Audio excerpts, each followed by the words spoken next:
Now let us compare the refrigerating machine with the heat engine. Now as we know that the heat engine is denoted by E, the heat engine will receive the heat from the high temperature reservoir which is at a higher temperature T1. Now in case of internal combustion engine, the combustion of the fuel inside the cylinder head, that will provide the heat, and that heat is nothing say Q1 at a higher temperature T1.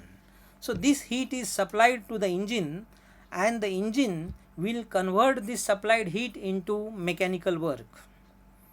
The engine is converting the supplied heat into mechanical work, but all the heat which is supplied to the engine cannot be converted into mechanical work, and this is nothing but the second law of thermodynamics, Kelvin-Planck statement. According to Kelvin-Planck statement, all the heat energy which is supplied to the engine cannot be converted into mechanical work, but some heat has to be rejected to the environment, to the atmosphere, to the low temperature sink, and this is nothing but the heat engine. Now whenever it is necessary, since it is necessary to reject some heat to the environment, so this heat rejected is Q2, we must try that this wastage of heat Q2 should be minimum, and maximum conversion of the heat supplied Q1 should be possible into mechanical work W. So this maximum conversion is possible only with the help of one cycle, and that is nothing but the Carnot cycle. Only with the help of the Carnot cycle it is possible to convert the maximum supplied heat energy into mechanical work. So Carnot cycle gives the maximum performance, that is maximum conversion of the heat into work, and minimum heat is rejection is possible. But heat rejection is definitely there. Even if you use the Carnot cycle, heat rejection will be there, but heat rejection will be minimum if we use the Carnot cycle in case of the heat engine. Now let us come to the refrigerating machine.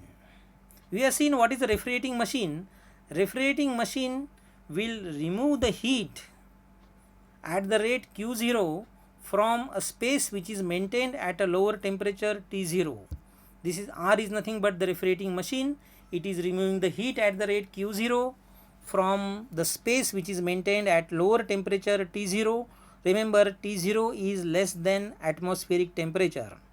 This heat is rejected to the environment, say to the high temperature sink which is maintained at a temperature Tk. Now according to the Clausius statement of second law of thermodynamics, this flow of heat from low temperature to high temperature is not possible unless we supply some external work W. So this is the refrigerating machine.